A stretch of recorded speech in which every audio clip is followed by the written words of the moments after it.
Sing Sing is one of the most famous prisons in the country. The terms big house up the river, both coined at the maximum security prison in Ossining, New York. Now, there is a plan to capitalize on that fame and the prison's incredible history to build a museum there.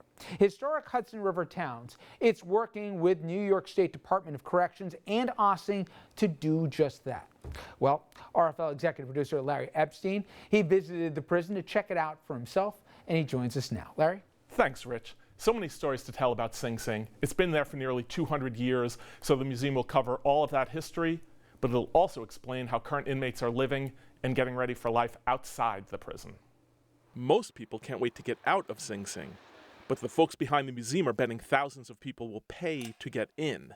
They'd like to convert the 1936 powerhouse, and perhaps even the 1825 cell block, into a tourist attraction at the maximum security prison that's been on the banks of the Hudson River since before the Civil War. Historic Hudson River Towns Executive Director Jerry Fiella explains what they're looking to do. To accurately capture the 200 years of its existence from the lens of both the correction officers, inmates, and the administration, and then go through and explain the evolution of the penal institution and penology in general. Here at the Ossining Heritage Center, they have replica cells. Think of it as a preview of what you'll see down at the museum at Sing Sing. They're hoping to open that in 2020. Sing Sing has always had a certain mystique. Its proximity to New York City, its size, the famous people who stayed there, including the son of Sam, David Berkowitz, all that made it famous and infamous. Here's Ossining Village historian Dana White. They used to bring in 1,000 people a day to tour this place. They used to let women walk around looking around. Celebrities came here all the time. If there was a visiting king, he had to come to Sing Sing and see what was going on because it was considered very advanced for its time.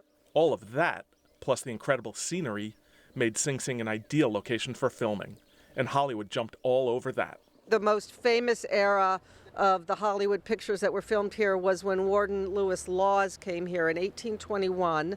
And he was very good at public relations, and he was also himself very ambitious when it came to media. And he invited the studios to come and film here. Warner Brothers shot so many gangster films here that they actually built that gymnasium that you can see next to the old cell block as a way to say thank you to the convicts who appeared in the films. That 20,000 Years in Sing Sing was Warden Law's most famous book.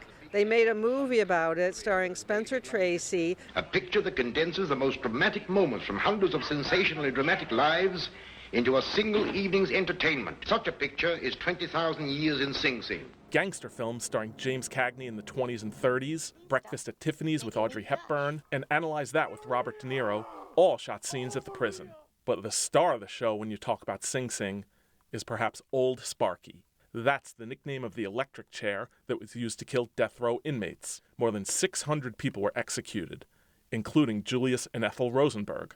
They were convicted of espionage and electrocuted in 1953. The last execution was in 1963, 10 years after. But Sing Sing isn't all about crime and punishment. It's also a place of rehabilitation. People trying to be better men when they come out than they were going in. Behind these walls, people are doing time, but they're also using that time to get job skills, get an education, get ready for the world outside these walls. The museum will also tell their story. Sing Sing Superintendent Michael Capra explains how groups like Hudson Link help accomplish that. We caught up with him at the Hudson Link graduation where inmates got their diplomas. We have a responsibility.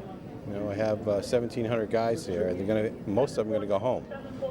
What do we do with them while we're here makes a big difference on the safety of the society. It also makes an impact on these guys, their lives, their families' lives. Here's Jerry Fiella again from Historic Hudson River Towns, explaining how the museum will also cover that aspect of prison life and life after prison. Part of the story will inevitably bring to light the current thinking of rehabilitation, issues of reentry, bringing a prisoner back into society, what that's like, talking about the rehabilitation through the arts program, the benefits that has had for reentry, providing prisoners with some self-esteem as well.